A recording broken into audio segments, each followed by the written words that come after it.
Hello mga guys, kamusta na po kayo? Admin Rich po ito. Alam niyo po ba na ulan po, no? Umuulan. So, umuulan, dapat kumanta tayo ng pumapatak na naman ang ulan sa bubong ng bahay. Di maiwasan, ano yun? Di maiwasan ay, hindi ko na alam kung anong kasunod, no? So mga guys, flex lang po natin itong kalayaan. Kalayaan. Tangkiliki ng sariling atin. 10 to 12 of June 2024, Quirino Grandstand, Manila. Love Local Tiangge. So mga guys, maganda ito Maganda ito mga guys Bibida ang pagkamalikhain ng bagong Pilipino sa mga kakaibang disenyong likha mula sa iba't ibang sulok ng bansa. Masisilayan ang natatanging sining hatid sa ating mga persons deprived of liberty. So ito mga guys, dito ang mga magdi-display pala dito ay yung mga kababayan natin na nasa loob ng kulungan, no? Ang mga kababayan natin na nakulong, no? So masisilayan ang mga natatanging sining na hatid sa ating mga persons deprived of liberty, micro, small and medium enterprises, MSMEs, tattoo artists at mga komunidad sa ilalim ng Sustainable Livelihood Program at centers and residential care facilities, Department of Social Welfare and Development. Tangkilikin at suportahan ang sariling atin. Araw ng Kalayaan, no? So, maganda ito guys, Pakita ko sa inyo. Yan. So, sa ito? Sa araw ng Kalayaan ito, sa June 10 to 12, no? Sa Quirino Grandstand, sa Manila. Sa Luneta ito mga guys, no? So, punta po kayo doon. Ano pa, flex natin. Sa pagbisita ni Pangulong Ferdinand R. Marcos Jr. sa Albay, tiniyak niya sa mga magsasaka, mangingisda at mga pamilya na apektado ng El Nino na patuloy ang pagbibigay ng gobyerno ng kanilang kinakailangang tulong. Pagbisita ni Pangulong Ferdinand R. Marcos Jr. sa Albay, tiniyak niya sa mga magsasaka, mangingisda at mga pamilya na apektado ng El Nino na patuloy ang pagbibigay ng gobyerno ng kanilang kinakailangang tulong na mahagi ang pamahalaan ng mga motorized boats para sa mga mangingisda, mga kagamitang pansaka para sa mga magsasaka at pinansyal na tulong na higit 100 million para sa lokal na pamahalaan ng Albay, Camarines, Masbate at Sorsogon. Nagbigay din ng pinansyal na tulong ang DSWD at bigas naman mula sa Office of the House Speaker. Yan. So, yun guys, ang ganda. Kung mapapansin ninyo, talagang ang ating Pangulo, sobrang sipag, no? Pumupunta po siya sa iba-iba pong mga lugar, no? Sa buong Pilipinas po yan, no? Luzon, Visayas at Mindanao. At personal po siya na namamahagi ng tulong, cash assistance, ng mga land titles, mga guys, no? At saka ng mga binhi, mga pataba, food packs, mga groceries, cash assistance, mga makabagong mga kagamitan sa pagsasaka, sa pagingisda, at marami pa pong iba, no? So, alam niyo mga guys, etong ginagawa ng Pangulo natin ay katuparan lang nung kanyang pangako sa kanyang SONA. Nangako talaga siya, marami siyang pangako, no? At makikita natin na yung mga pinangako niya ay talagang tinutupad niya. Katulad na lang nito na dadalhin ng gobyerno sa iba-ibang mga lugar ng ating bansa. So, ganun ang ginagawa ngayon. Dinadala ang gobyerno sa iba-ibang lugar ng ating bansa, no? So, yan mga guys, talagang yung mga pangako ng ating Pangulo ay kanyang natutupad, no? So, eto pa, Flex pa natin, Musikalayaan. June 11 naman ito mga guys, dun sa mga mahilig sa musika, no?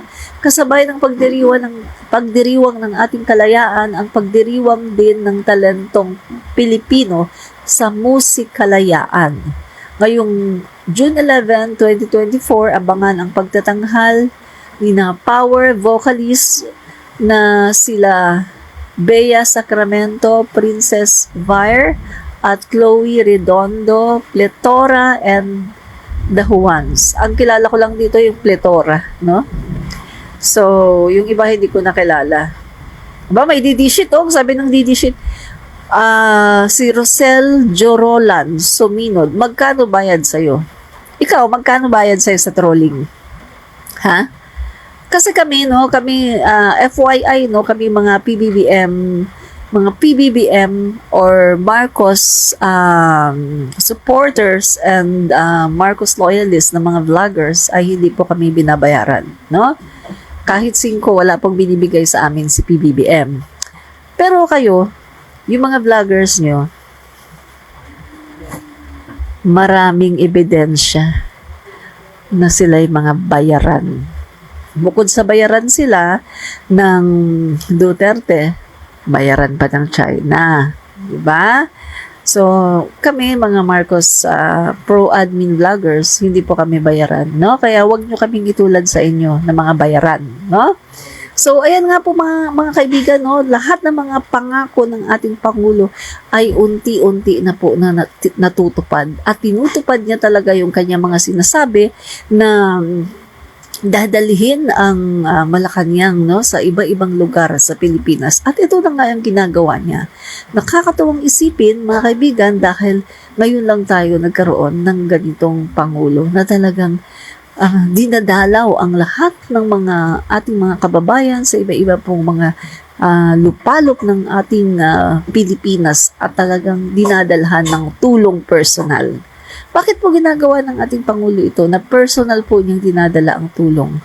Kasi to make sure, mga kaibigan, na ang tulong po ng gobyerno ay talagang nakakaabot po sa mga tao. Ito talaga yung ginagawa ng ating Pangulo para to make sure na talagang nakakaabot, no, ang tulong sa mga tao. So, yan po ang kagandahan yan. Saglit lang mga kaibigan, wait lang po. Check ko lang po kung meron po akong audio. Baka mamaya nagsasalita ako. Tapos wala naman pala akong audio. So, check ko lang po saglit po. Check lang tayo. Wait po. Saglit po mga kaibigan. Okay, saglit po. Okay, umuulan po ba sa inyo? Dito po sa amin, talagang umuulan po, no? Maulan po dito sa amin. Dito po kami sa Cavite, no?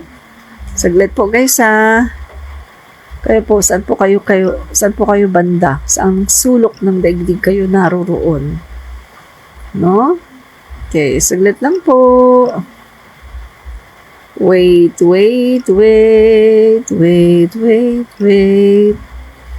Saglit lang po mga kaibigan.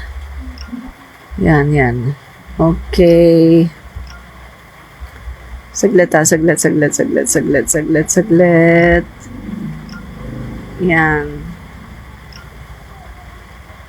Saglit.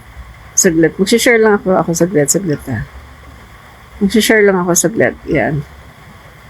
Ayan. Okay na.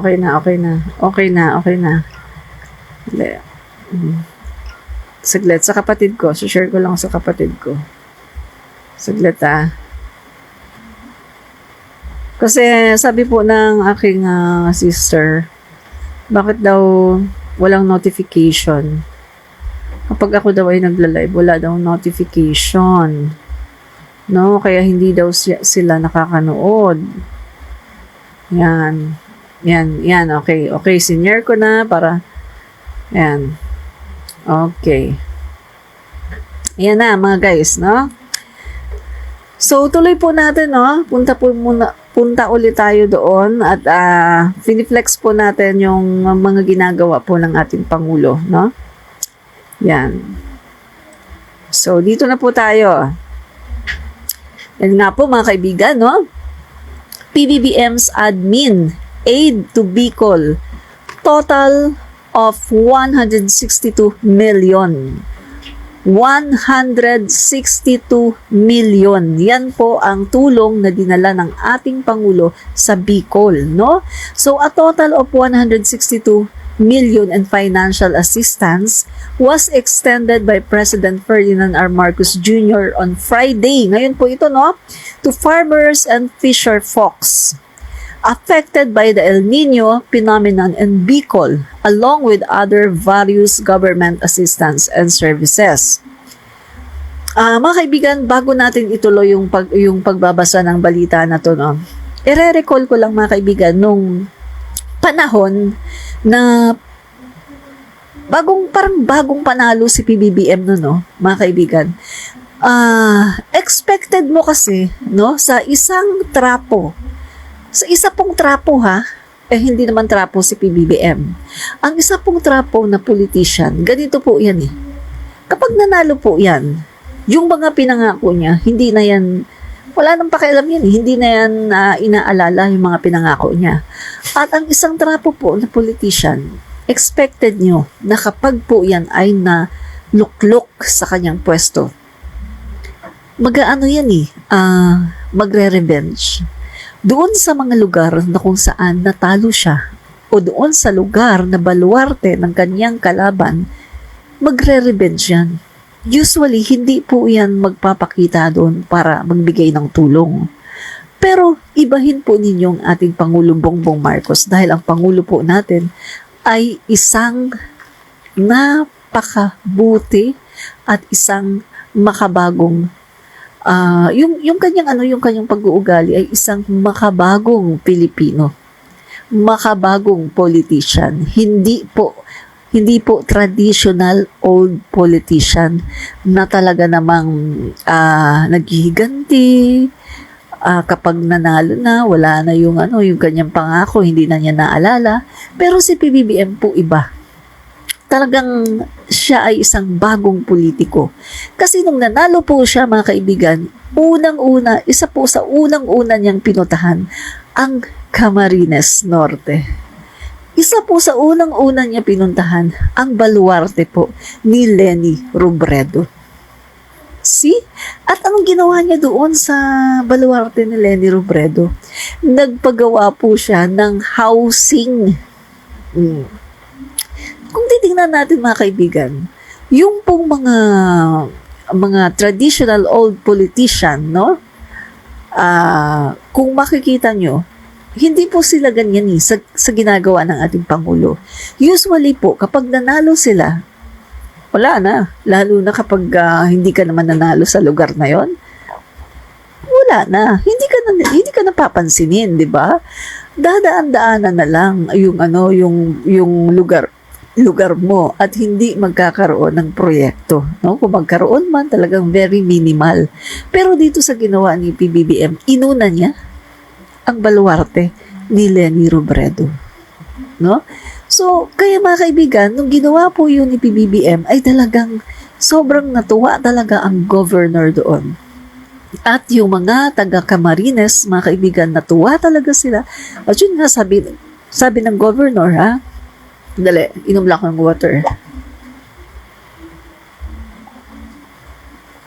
Sabi ng governor, mga kaibigan, hindi lang yun ang unang pagpunta ni PBBM.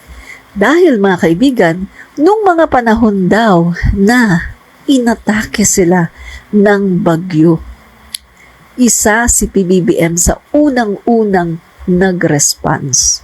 At take note, hindi daw politician si PBBM nun. Hindi siya senador, hindi siya governor, hindi siya kongresista, private citizen. Take note, iyan ang sinabi ng governor. Private citizen si PBBM, pero isa siya sa unang nag-response, unang tumulong doon sa Camarines habang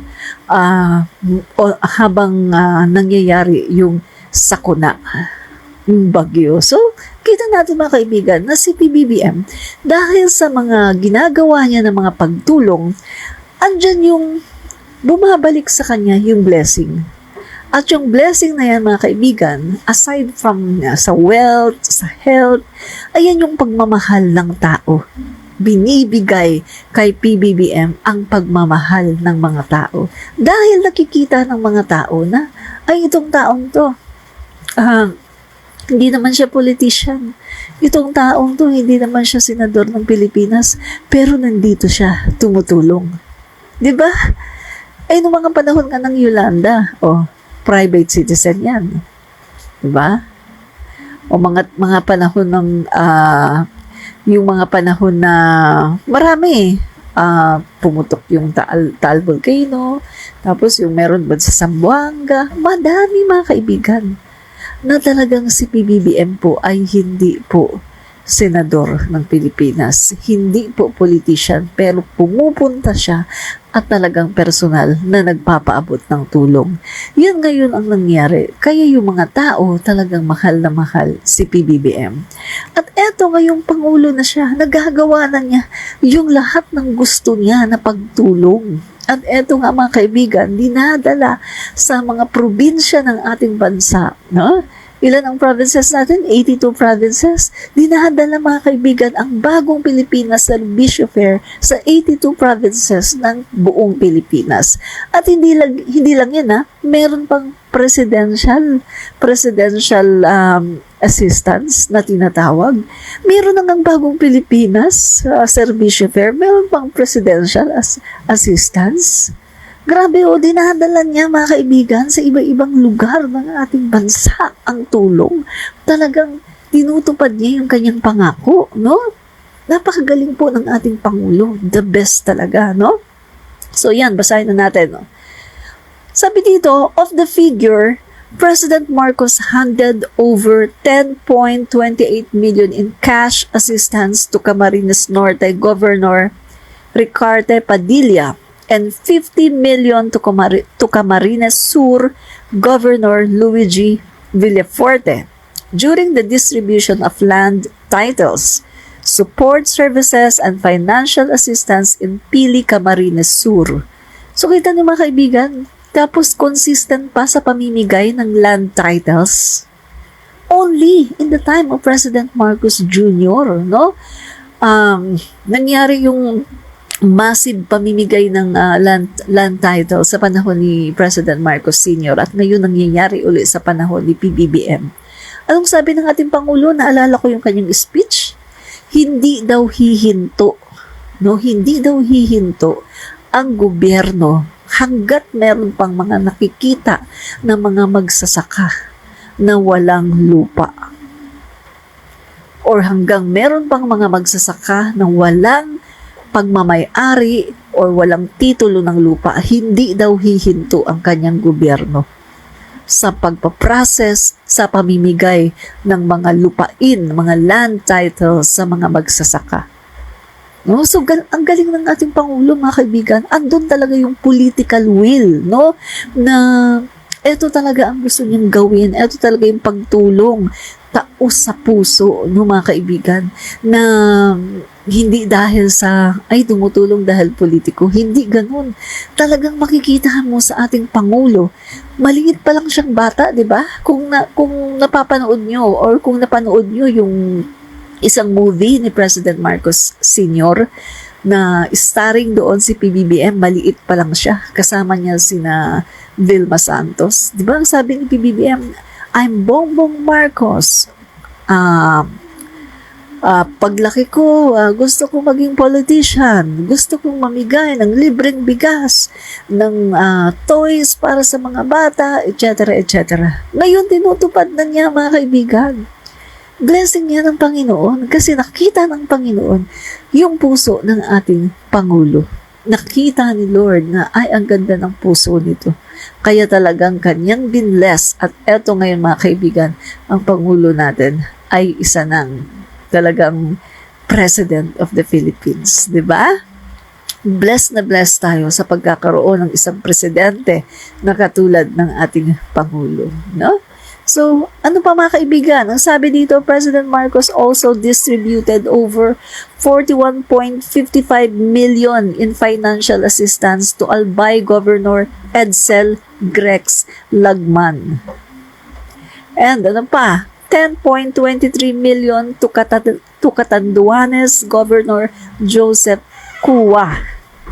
36.79 million to Masbate Governor Antonio Co. And 13 million to Sorsogon Governor Jose Edwin Hamor in Legazpi City, Albay. So no state of calamity was declared in Bicol region as of June 6 as far as the El Nino is concerned. Mga kaibigan, namigay siya doon ng tulong. Wala namang state of calamity, di ba? Pero namigay ng ganyang kalalaking tulong. Oh. But the weather phenomenon has affected around 80,479 families or 368,360 individuals from 918 barangays in the region with a total of 11,200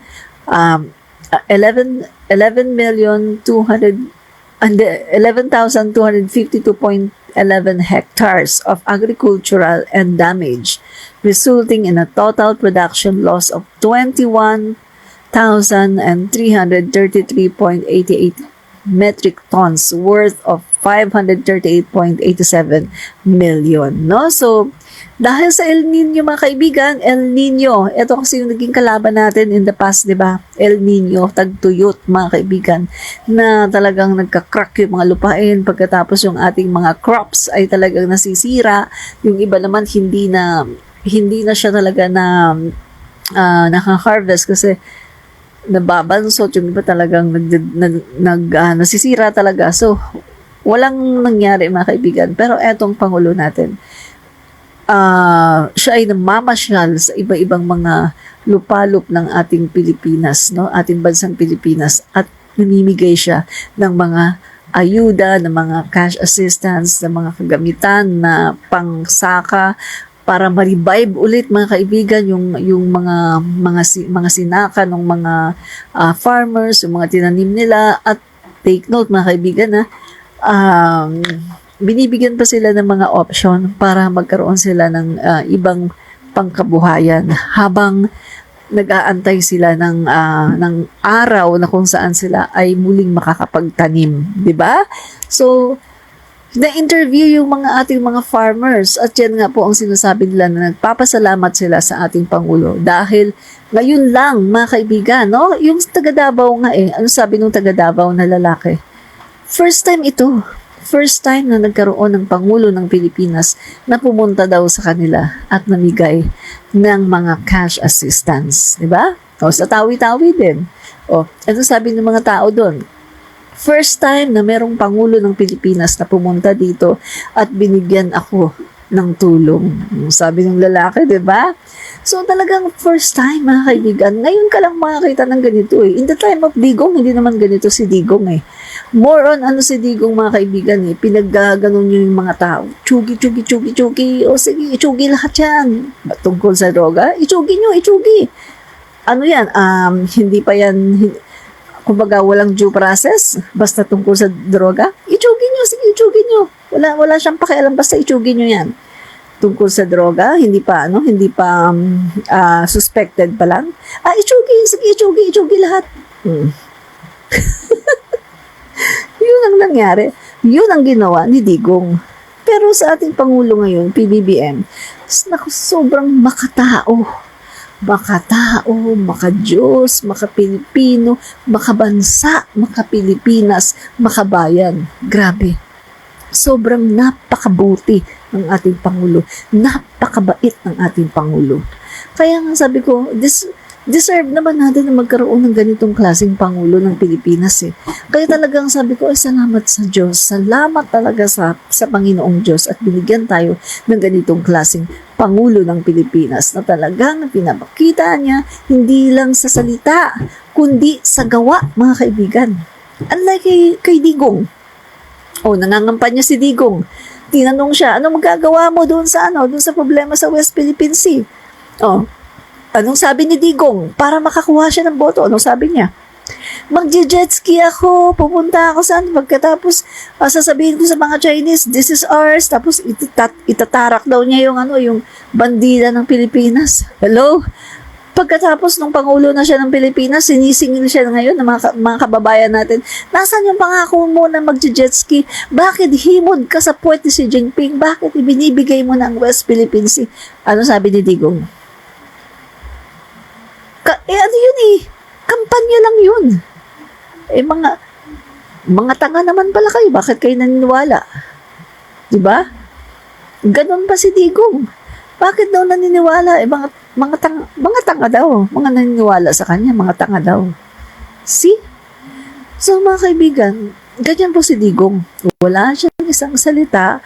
Siya po ay gagawa lahat ng mga pangako, gagawin niya, basta lang iboto siya ng tao. Diba? Ganyan po ang ginawa ni Digong. Binudol po tayo ni Digong para lang siya ay mailagay sa pwesto. Diba? So, ituloy po natin itong pag-flex natin, no?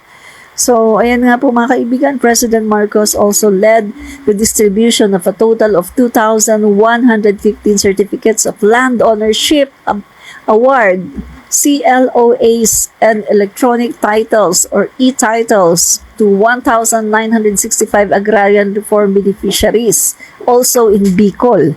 The President also distributed 617 farm machineries and equipment worth of 20.66 million to agrarian reform beneficiaries, while 8 completed farm-to-market road projects worth of 193 million were turned over to different local government units in Camarines Sur. Kita niyo mga kaibigan, ang daming pinapamigay ng ating Pangulo, no? Magmula sa mga cash assistance, magmula sa mga groceries, magmula sa mga makabagong mga makinarya, magmula sa pagbibigay ng mga rice, no, rice distribution or card na tinatawag, magmula sa pagbibigay ng assistance sa mga pamilya, ng mga farmers at ng ating mga mangingisda. Eto mga kaibigan, ang ating Pangulo ay nag-deliver pa ng farm to market road. Isang napakaganda nito na na-deliver niya ang farm to market road mga kaibigan, dahil ito ay talagang kailangan ng ating mga farmers, di ba? Kasi alam naman natin na yung mga farmers natin mga kaibigan, eto rin yung isa sa nagpapahirap kapag yung walang daanan na maayos, 'di ba? So kailangan mong kailangan mong i-deliver or idalhin, no, yung mga ani, yung mga harvest, pagkatapos walang farm to market roads. Tapos ang nangyayari pa mga kaibigan, sobrang magastos masyado sa pamasahe. Kasi nga, dahil walang farm to market roads, di ba, na yung biyahe, talagang, andyan yung biyahe na hindi siya tuloy-tuloy, pagkatapos, yung pa-transfer, pagkatapos, merong mga iikot pa sa iba-ibang mga, di ba? Samantalang kapag farm to market road, yan, mga kaibigan, na-deliver po ng ating Pangulo. Ayan po mga kaibigan, from the farm, ayan na yung market roads na talaga namang napakaganda at very smooth ang pagbabiyahe sa kanilang mga goods, sa kanilang mga na-harvest.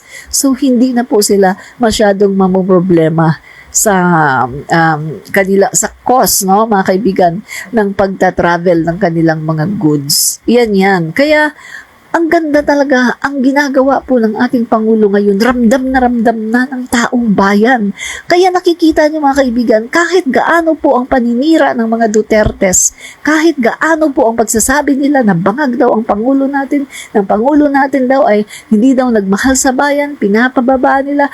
Mga kaibigan, kahit na anong gawin nilang paninira sa ating Pangulo, hindi po naniniwala ang taong bayan dahil iba po ang nakikita ng taong bayan.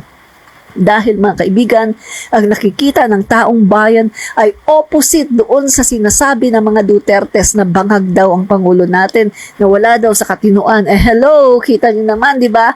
Ang talino ng Pangulo natin, the best president in Southeast Asia, in Asia, or let's say, kahit sa buong mundo pa. Di ba? The best, mga kaibigan.